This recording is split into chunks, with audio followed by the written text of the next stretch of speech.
Mary Mitzi Kahayon, uwi bahagi ng Metro Manila o bahagi ng Metro Manila Network Against Terrorism ng MMDA. Ito ginagamit din ang intel funds laban sa koloro ng sasakyan at mga MMDA personnel. Sa President, issued na rin ang budget ng DNR, Presidential Management Staff, Presidential Legislative Liaison Office, at Office of the Presidential Advisor on Peace, Reconciliation, and Unity. Ano na rin? Gusto mo yun ba lahat na lang ng ahensya ng gobyerno humihingi ng confidential funds? Bakit mga kanin? Hindi naman na lahat ng ahensya ng gobyerno. Hindi yung plato mo? Konti pa rin naman kung kinumpara mo dun sa buong universe ng lahat ng mga ahensya ng gobyerno. Iniisa-isa ng kamera dito sa budget hearing. Lumalabas na pagkakaalala ko dun sa hearing na kahapon parang ang title sa confidential at intelligence funds ay mga mahigit 1,700 na local government units, tapos sa halos 60 na national government agencies at mga 10 kumpanya ng gobyerno, at lahat sila ay obligado na magsumite na accomplishment report sa Pangulo at sa Kongreso. Bernadette?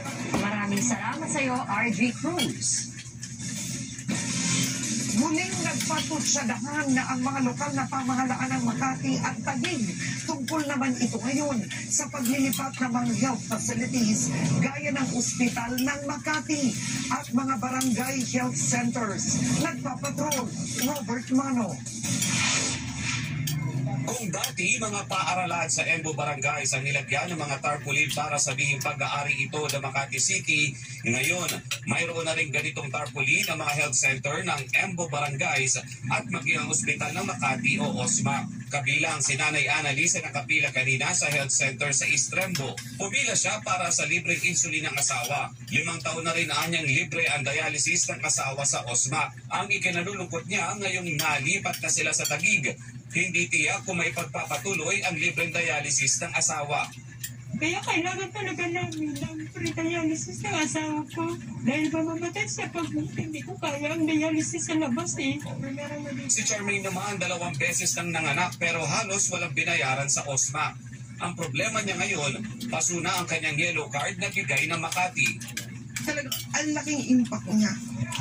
Kasi hindi namin alam kung mabibigay ba ng Taguig yung nakasanayan na namin.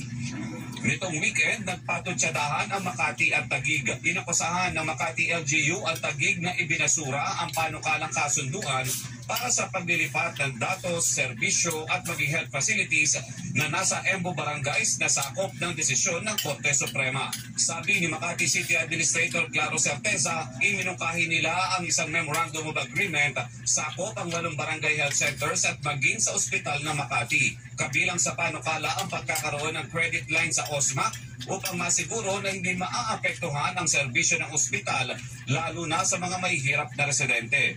Pero tumanggi umano si Taguig Mayor Lani Cayetano at binigyan diin ang direktiba ni Health Secretary Teodoro Herbosa na siya ang namumuno sa pag-uusap. Dagdag pa ni Certeza, tumanggi rin si Cayetano na upahan o bilhin ng mga lupa at gusali ng 8 health centers na na-appraise na ng Commission on Audit.